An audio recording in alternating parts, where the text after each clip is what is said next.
era la idea. LRA, Radio Nacional, y LS82, Canal 7, la televisión pública, junto a todas las emisoras que integran la cadena nacional de radio y televisión de todo el país y el servicio internacional RAE, Radiodifusión Argentina al Exterior.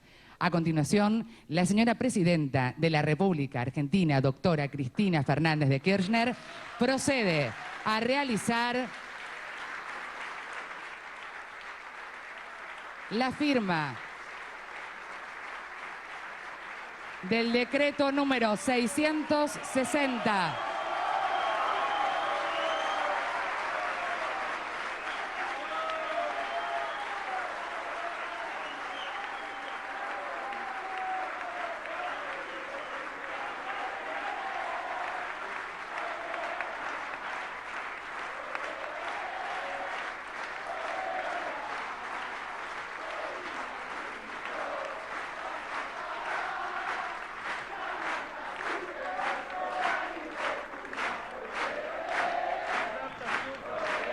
La señora Presidenta acaba de firmar el decreto número 660 de promulgación de la ley número 26.741, por el cual se declara de interés público, nacional y como objeto prioritario de la República Argentina el logro del autoabastecimiento de hidrocarburos, así como la exploración, explotación, industrialización, transporte y comercialización de hidrocarburos.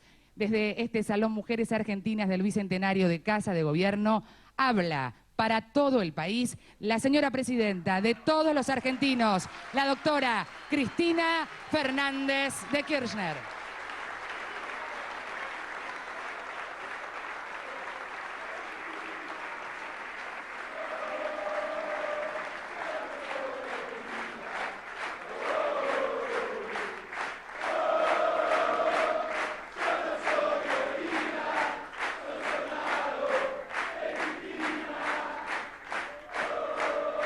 Muchas gracias. Muchas gracias. Muy buenas tardes a todos y a todas. Señores gobernadores de las distintas provincias argentinas, señor vicepresidente de la Nación, señora vicepresidenta provisional del Senado de la Nación, señor presidente de la Cámara de Diputados, dirigentes gremiales, sociales, dirigentes políticos, legisladores, legisladoras, señores y señoras empresarios, organizaciones de derechos humanos, mis queridas madres y abuelas de Plaza de Mayo, bueno, periodistas, en fin, argentinos. La verdad que es un día muy especial, un día que tal vez no pensé tener que vivir como presidenta de los argentinos y que tal vez la historia ha sido muy generosa con esta presidenta, que le ha permitido enviar el proyecto de recuperación y al mismo tiempo, hace unos instantes, firmar la promulgación de la ley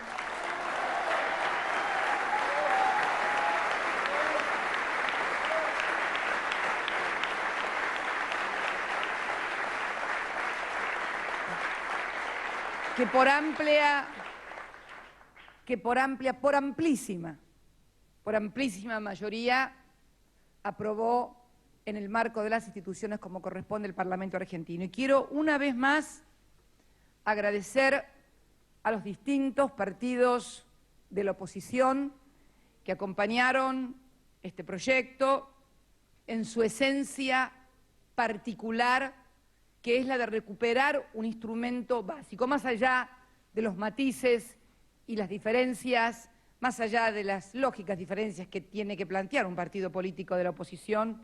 Lo cierto es que por primera vez tenemos una ley votada con una mayoría como no se había obtenido otra desde el año 2003 a la fecha. Y yo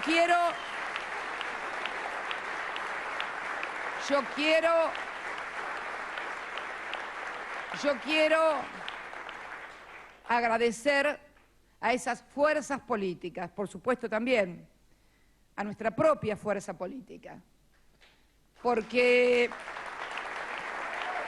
como decía ayer nuestro presidente de bloque, el diputado Agustín Rossi.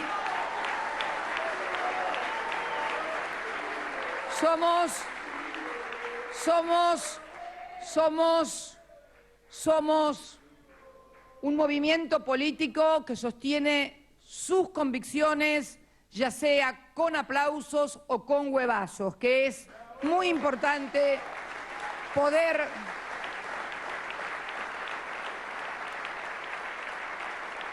igualmente. Quiero agradecer en la persona del presidente del bloque de senadores, que también, como corresponde, Miguel Pichetto tuvo que cerrar.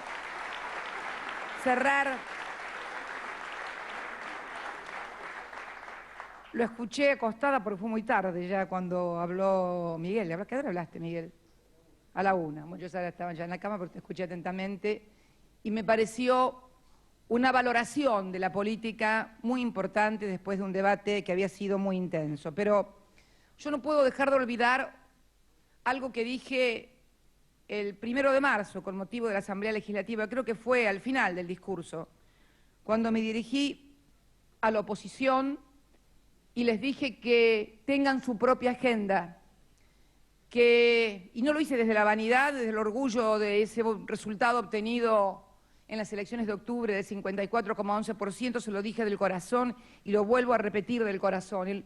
La voluntad de tener su propia agenda y de no ser conducidos desde otro lado que no sea la de sus propias ideas y convicciones. Y en este sentido quiero leer, es lo único que voy a leer hoy, una nota de Paul Krugman, aparecida hoy, 3 de mayo del 2012. Paul Krugman, Premio Nobel de la Economía, no es del Frente para la Victoria, nos gustaría que fuera del Frente para la Victoria, pero no es del Frente para la Victoria, es un premio Nobel junto a Joseph Stiglitz, de los más conocidos y también no tan a la izquierda como Joseph Stiglitz, pero realmente un crítico de todo lo que está pasando, como no se puede ser. Yo creo que frente a lo que está pasando en el mundo ya no es ni de derecha ni de izquierda. Vos fíjense cómo van las cosas. La derecha pierde las elecciones, donde la izquierda, o sea que es como que hay un mare magnum donde la gente castiga la imposibilidad, venga del signo que venga, de poder sobrellevar y superar la crisis. Paul Krugman señalaba hoy en un artículo el camino de Argentina. Y lo quiero leer porque es muy interesante y tiene que ver con eso que yo le dije a la oposición y tiene que ver no con esta visión que puede ser una visión subjetiva, la mía, la de la presidenta o la de mi fuerza política, sino la de un observador que no tiene nada que ver con nuestro país y lo mira de afuera, de otra perspectiva. El camino de Argentina.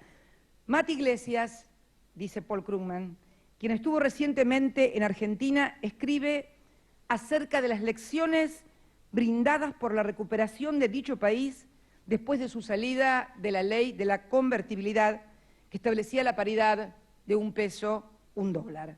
Como él dice, es una historia exitosa para destacar, que ofrece enseñanzas valiosas para los países de la eurozona. Y continúa Paul Krugman, solo voy a agregar una cosa, la cobertura de la prensa argentina es otro ejemplo de cómo el saber convencional puede hacer imposible apreciar correctamente los hechos más básicos. Seguimos escuchando historias acerca de la recuperación de Irlanda cuando no hay de hecho ninguna recuperación, aunque debiera haber, porque han hecho las cosas correctamente, y lo pone entre comillas. Así que eso es lo que vamos a decir. Por el contrario, los artículos acerca de la Argentina tienen casi siempre un tono muy negativo. Son irresponsables, han renacionalizado empresas y tienen un discurso populista, por lo que les debe estar yendo muy mal. No importa lo siguiente, y da un gráfico, que es este, donde hay 2 líneas, una azul y una colorada. La azul corresponde a la Argentina y la colorada a Brasil, y es el crecimiento, refleja el crecimiento. Y dice, por el contrario, los artículos acerca de la Argentina tienen casi siempre un tono muy negativo, bueno, nacionalizaciones, y muestra esto. Y dice, para ser claros, Pienso que a Brasil le está yendo bastante bien y tiene un buen liderazgo. Pero ¿por qué Brasil es un BRIC? Impresionante, mientras que Argentina es siempre menospreciada. De hecho, sabemos por qué. Pero eso no habla muy bien del estado actual del periodismo económico. Esto lo dice Paul Krugman. Y es un poco lo que yo quería decirle a la oposición ese día 1 de marzo en el mensaje.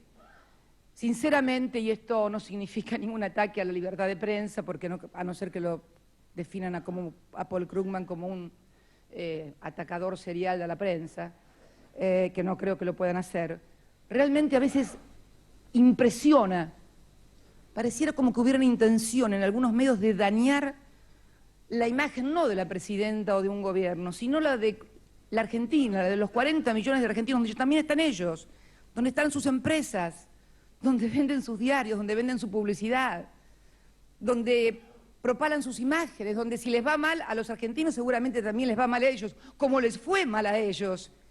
Y ese Congreso tuvo que salir a dictar leyes para que los extranjeros no se tuvieran que apoderar a través del crackdown, un mecanismo de la quiebra, esto lo recordamos muy bien, de los bienes en aquella época de la convertibilidad, y por eso también se declaró que solamente el 33% de los bienes culturales en la Argentina puede estar en manos de propiedad extranjera. Parece que todo eso fuera olvidado, y eso fue hecho por este Parlamento argentino y por estas fuerzas políticas. Pero es algo así como la historia del escorpión y del sapo, parece que está en su naturaleza. Pero bueno, esta era una leve introducción que quería hacer para un día muy importante, porque se ha promulgado esta ley. Agradecer una vez más, y también tiene como objeto presentar a quien va a ser... ¿Dónde está Miguel Galucio? Ay, me lo sentaron... Ah, ¿dónde estaba? Andaba buscando. Al ingeniero Miguel Galuccio, para hacerlo más exacto. El ingeniero Miguel Galuccio... Parate, Miguel, para que te vean.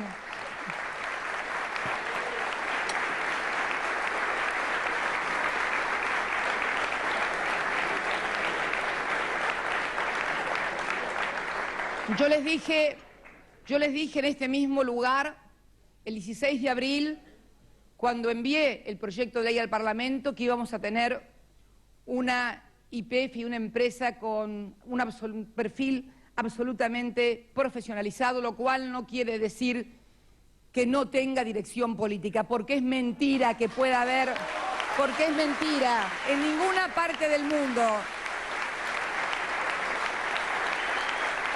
En ninguna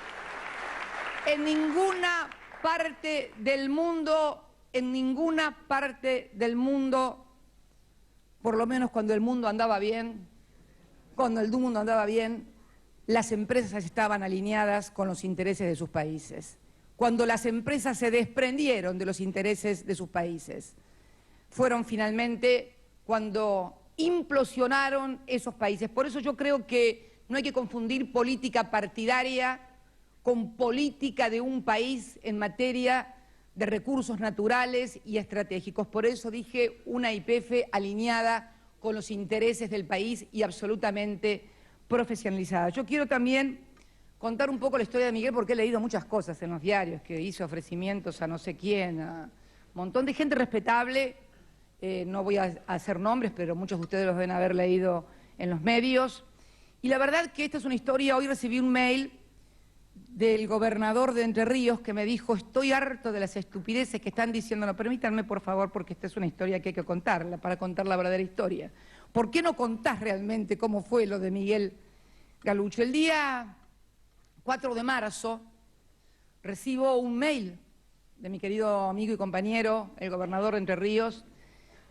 Yo ya había comenzado con explicaciones acerca de lo que estaba pasando en materia hidrocarburífera, acerca de un entrerriano, de un ingeniero entrerriano que se había ido hacía más de 20 años del país y que hoy era uno de los 4 directivos más importantes de la empresa petrolera de servicios Schulenberg, una de las más importantes del mundo, el único ejecutivo latinoamericano que había alcanzado un puesto tan alto directivo y que podía asesorarnos y que le gustaría que lo conociera. El 27 de marzo, exactamente el lunes 27 de marzo, qué precisión, vos me decías el 26 y yo te dije que era el 27, ¿viste? Por eso vos sos gobernador y yo soy presidenta. Era el 27. El 27. El lunes 27, me discutían que era el 26, yo digo, no, me parece que era el 27. Bueno, pedí el 27, porque el 26 era domingo, no podía haber venido nunca ahí. Bueno, bien. El 27 me llega el currículum del ingeniero Miguel Galuccio, que tiene 44 años recién cumplidos, un hombre muy joven, y un hombre que, formado en la Argentina, ingeniero en petróleo, recibido en 1994 en el Instituto Tecnológico de Buenos Aires, nacido en Paraná, Entre Ríos, con 2 hijos, se incorpora a YPF, ni bien recibido, y comienza una carrera junto al entonces Estensoro, Pepe Estensoro, que era el que manejaba YPF, fue el que realizó la operación de Maxus, también, entre otras cosas. Pero además trabajó también en un lugar muy entrañable, Daniel Peralta, donde estás, ahí en Las Heras, y hoy se acordaba y me decía, ¿está todavía el Gorosito? El Gorosito es un inmenso y entrañable. Cuando uno lo ve la primera vez lo impresiona, porque parece como un coloso de Rodas del petróleo, es una cosa gigantesca, es un obrero con una suerte de válvula, y él es ingeniero y yo soy presidenta, de válvula que está ajustando y que está en el centro de Caleta Olivia, que es el centro de reunión de Caleta Olivia en el norte santacruceño, ese norte totalmente definido, así como los ferrocarriles definieron la vida de tantísimos otros pueblos. YPF moldeó la historia de casi toda la Patagonia, Caleta Olivia, Pico Truncado, Las Heras, Cañadón Seco, Colbelcay, que eran campamentos petroleros que terminaron convirtiéndose en ciudades. O sea, ayer cuando nuestra diputada por Mendoza, Fernández Sagasti, hablaba de que eran fundadores y creadores de identidades YPF, era cierto, era así, tan cierto como que también los ferrocarriles fueron fundadores de identidades y de pueblo, y por eso están tan enraizados. Yo sentía cuando alguien criticaba la emoción. ¿Cómo se puede criticar la emoción? Si eso es lo que nos convierte en humanos. ¿Cómo se puede criticar la emoción? Dios mío.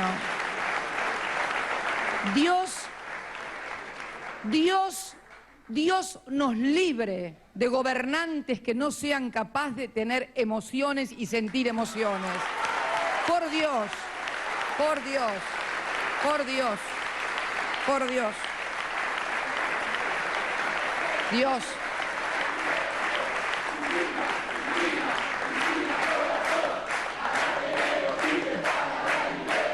Sí, quiero seguir contando esta historia. Ese 27 me llegó el currículum y como, bueno, no soy entendida en petróleo, me acuerdo que uno de los primeros que consulté fue con Julio. Debido a Julio, le dije, ¿dónde está Julio? Acá, Julio, ¿estás acá? Digo, Julio, averíguame quién es esta persona, Miguel Galuccio, sin mayores. Me dijo y me trajo muy buenas referencias de Miguel Galuccio por parte de otros excompañeros YPFianos de él. Bueno, y el 4 de abril se produjo el primer encuentro a través del señor gobernador de Entre Ríos, que no tiene petróleo, no tiene ninguna vinculación, no tiene soja, tiene aves y por ahí habría otra cuestión. Pero bueno, el 4 de abril, ustedes se acuerdan que yo el 2 había estado en Ushuaia, me había ido ya el viernes para el sur porque el 2 tenía que estar el lunes 2 en Ushuaia con motivo de nuestras Islas Malvinas, ya no volvía. Y Miguel, que había venido al cumpleaños de su madre, decidió quedarse unos días más a pedido mío para que yo lo pudiera conocer personalmente y pudiéramos charlar, y charlamos en Calafate largamente. Bueno, luego seguimos manteniendo reuniones y finalmente es este el anuncio que quería hacerles, donde la idea es esencialmente una YPF, como dije ayer, absolutamente moderna, competitiva, con gente profesional, pero con una dirección política tendiente a volver a tener superávit hidrocarburífero y autoabastecimiento en la República Argentina, que sostenga el crecimiento, el empleo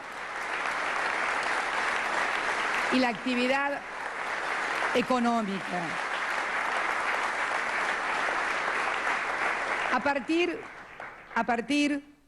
A partir del día lunes, cuando se publicará en el boletín oficial la ley y donde a partir de su publicación, tal cual lo dice el propio texto de la ley, comienza a tener vigencia la misma, en virtud de las facultades que la ley me asigna en el artículo 14, si mal no recuerdo, voy a designar gerente general a Miguel Galuccio hasta la asamblea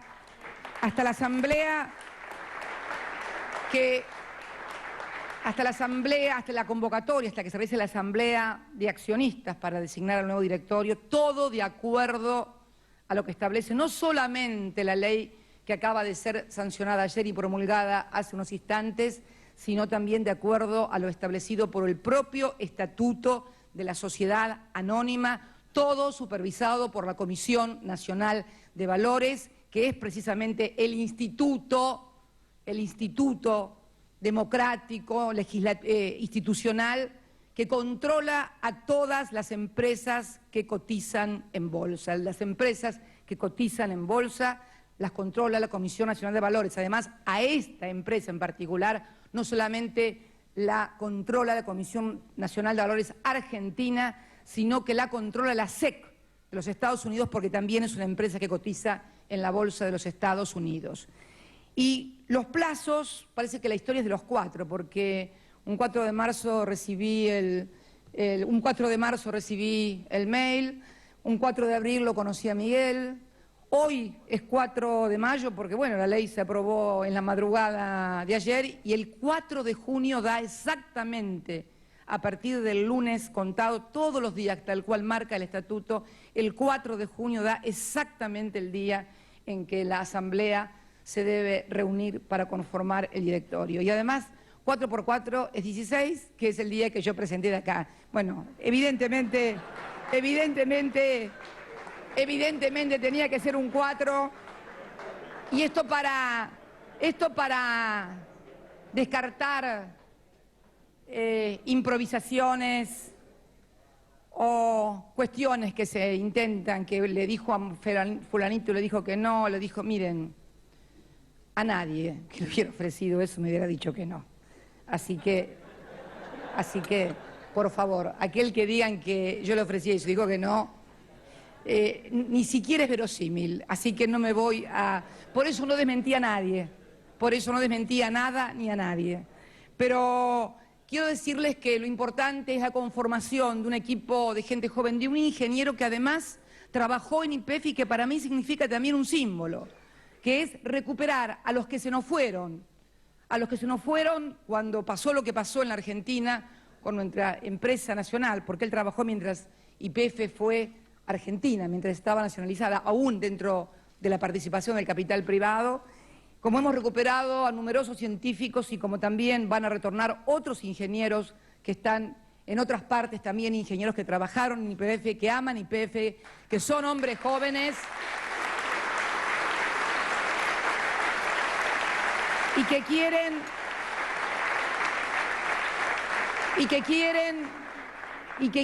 realmente y tienen un desafío histórico. Yo digo siempre que es la generación que nos sigue a la nuestra y que tiene el desafío histórico de hacerse cargo de la posta y de demostrar que podemos desde el Estado ser eficientes, que no puede haber contradicción, como tantas veces se quiso poner en la cabeza de los argentinos y tal vez algunos empresarios también lo creyeron, que los intereses de una empresa pueden ser contradictorios con los intereses del país. Esto no sucede y cuando esto sucede al país le va mal. Y si no, miremos los ejemplos que pasan en el mundo desarrollado, el que siempre nos dio lecciones y que hoy hay una disociación absoluta entre los intereses de sus sociedades, de sus poblaciones, de sus trabajadores, de sus profesionales y de lo que está pasando con sus direcciones económicas y los fracasos que van de uno a otro y que por supuesto también impactan aún en aquellos que estamos y que hicimos las cosas bien. Por eso quería leerles lo de Paul Krugman. Esto va a importar también un importante compromiso por parte de todas las empresas del petróleo que se dedican a la actividad de petróleo y de gas en la República Argentina.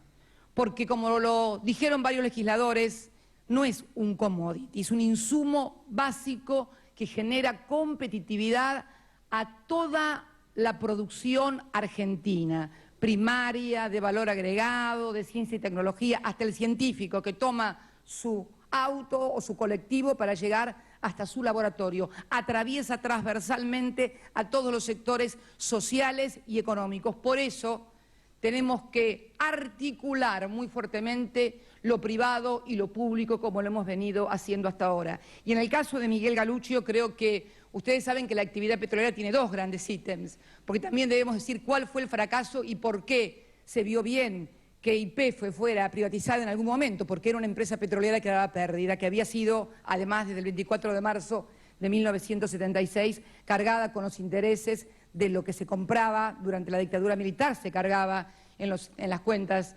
de YPF, y por lo tanto debemos ser muy eficientes en el manejo de la misma, para demostrar que el Estado puede administrar correctamente. Y en el caso de Miguel, que estuvo en los dos lados del mostrador, como digo yo, desde la producción, en los Perales, en Comodoro Rivadavia, hasta lo que es las prestadoras de servicio. Porque el otro gran fenómeno que ocurrió con YPF, y lo quiero decir con todas las letras y que nadie se sienta ofendido, YPF se fundía, pero las contratistas de YPF se convertían en prósperas empresas. Esto no puede volver a suceder.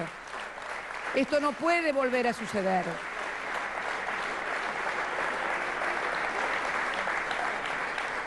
Queremos un desarrollo y tenemos la oportunidad histórica, la empresa argentina, de un desarrollo que acompañe como proveedores también a yacimientos petrolíferos fiscales. Por supuesto tenemos, miren, me enteré de algo hoy charlando, de algo que no sabía. Estamos importando arena, sí.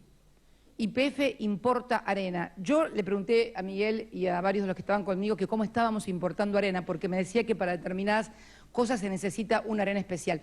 Nosotros somos el 8º país del mundo en extensión territorial. Es imposible que no haya en algún lugar de nuestro país la arena que necesite YPF. Yo quiero encargar al INTI, y lo estábamos charlando hoy, que es el Instituto Nacional de Tecnología Industrial, para que conjuntamente con los investigadores, con los ingenieros, con los científicos, con todo el equipo que conforma YPF, el Ministerio de Planificación Federal, encuentren el lugar donde haya importar arena. La verdad que llama la atención, pero se importa arena. Y además somos muy competitivos, silencio por favor, muy competitivos en el tema de cañerías. Seguramente va a haber que importar alguna tecnología muy especial para lo que es un combustible no convencional como es el gas shale, pero yo estoy absolutamente convencida que como hicimos con el desarrollo de la televisión digital, que puede parecer chico al lado de esto, pero que no lo es tanto, porque si uno piensa, la televisión digital exige por allí un grado de tecnología y de valor agregado muy minucioso, y sin embargo lo pudimos hacer porque establecimos un plan estratégico a largo plazo, y entonces le damos la certeza a los empresarios que pueden invertir, que no es que le compramos una pieza hoy y no le compramos más nada mañana, que esto es lo que necesitamos, un horizonte de certezas y de previsión, y que vengan las compañías de todo el mundo, pero que sepan, como lo han tenido que hacer todas las empresas de todos los sectores, que en lo que hace a insumos de provisión van a tener que participar y asociarse con el empresariado argentino para poder desarrollar también la industria. Y nuestros empresarios deberán saber que también tendrán que ajustar muy bien sus costos, porque tampoco vamos a pagar precios ridículos que pueden ser mucho más baratos en otra parte por el solo hecho de que sean de industria nacional. Necesitamos eficiencia, cálculo de costos, y muchas veces, como hicieron tantos países y tantos empresarios vivos en otras partes del país, que muchas veces trabajaron casi al costo para poder desarrollarse y luego poder tener esa inversión, ese know-how, esa ciencia, esa tecnología y poder desarrollar entonces con más fuerza la industria. Lo que pasa que tenemos que aprender los argentinos a no querer las cosas de un día para el otro. Nos pasa en todos los ámbitos. Y yo quiero hacer un llamado muy especial en esto a todas las empresas, porque todas las empresas, la gran mayoría de ellas, están siendo subsidiadas por el Estado Nacional en todo lo que hace, por ejemplo, al sistema tarifario, al sistema de servicios. Por eso pedimos la reinversión de utilidades en la Argentina, por eso pedimos que se produzca en la Argentina, porque estamos dando ventajas muy importantes y porque además la han juntado en pala en estos 9 años. Entonces,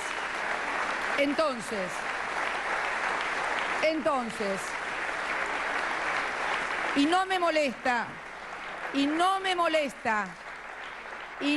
molesta que los empresarios ganen plata. Al contrario, para eso son empresarios, para eso invierten, para eso quieren tener su rentabilidad. A nadie le gusta perder, pero también esa rentabilidad tiene que estar acorde con el desarrollo, crecimiento y sustentabilidad de la economía. La rentabilidad, porque cuando no hay relación entre la rentabilidad y lo social, termina implosionando el mundo, porque el mundo se mueve a fuerza de consumo, a fuerza de lo que consumen las sociedades. Si las sociedades dejan de consumir, entonces dejan los empresarios de producir y podrán tener plata en el banco adentro o afuera, pero finalmente se producen momentos muy difíciles como los que vivimos políticos, empresarios y banqueros en el año 2001, cuando si te agarraban en la calle no te iba muy bien si eras político, empresario o banquero. Recordemos porque no para agarrarnos los dedos con la puerta y sufrir, sino para no ser tontos y repetir conductas y comportamientos que nos llevaron a fracasos durante décadas. Por eso en estos 9 años de crecimiento sostenido, como dice Paul Krugman, en donde hemos crecido a tasas inéditas, en donde además hicimos cosas que eran impensables. No solamente esto de recuperar hoy yacimientos petrolíferos fiscales. Yo le pregunto acá si alguien pensaba que íbamos a poder lograr en materia de derechos humanos lo que logramos. Si alguien podía pensar que podíamos lograr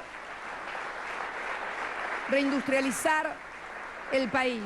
Entonces, yo creo que estamos ante una oportunidad histórica, pero no podemos ser nostálgicos. Sabemos que no podemos volver a esa vieja YPF que sirvió para que dijeran que era ineficiente y la privatizaran. Tenemos que hacer una empresa moderna, competitiva, profesionalizada, alineada con los intereses del país y también con los de la joven generación que la debe conducir, bajo la dirección política de alguien no tan joven como es esta presidenta, pero que sinceramente quiere dar sus últimos servicios a todos los argentinos. Yo también quiero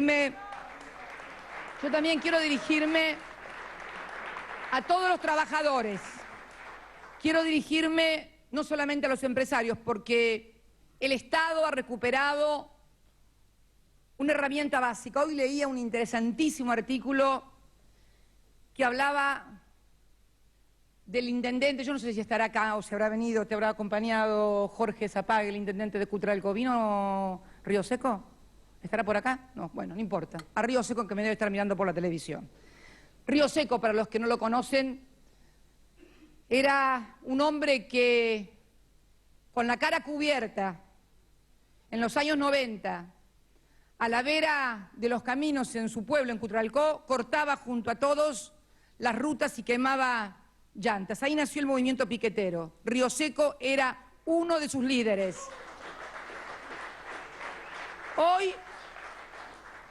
Hoy Río Seco es el intendente de Cutralcó. ¿Qué quiero decir con esto?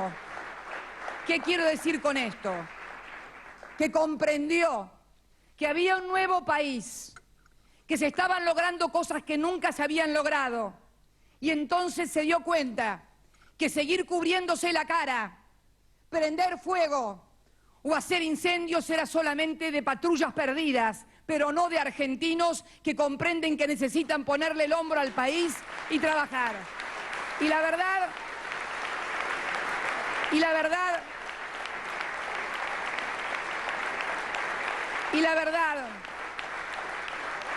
verdad que lo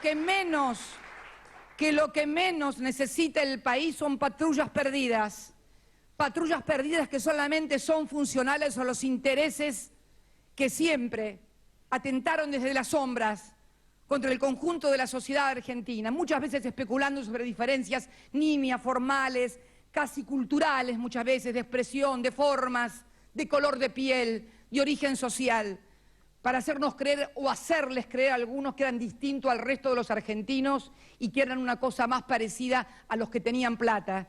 Y cuando finalmente se dieron cuenta que eran iguales a los negros que no tenían plata, ya era demasiado tarde. Por eso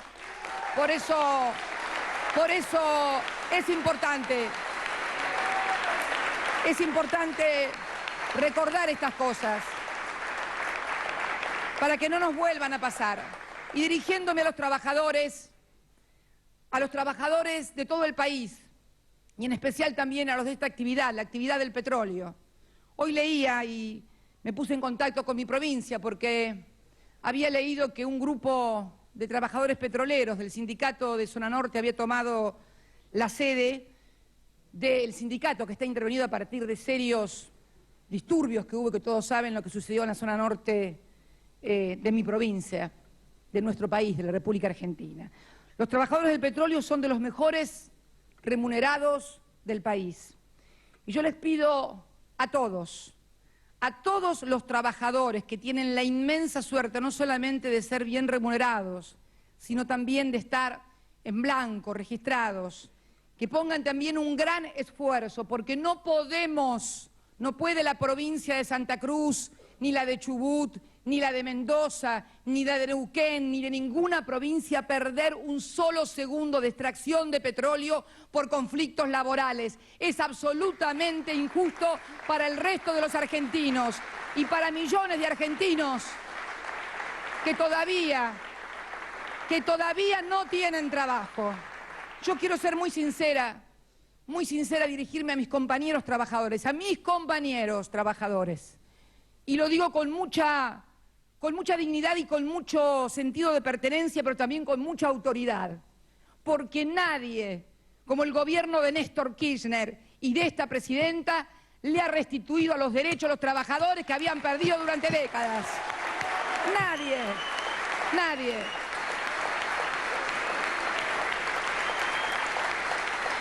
Entonces, les pido a todos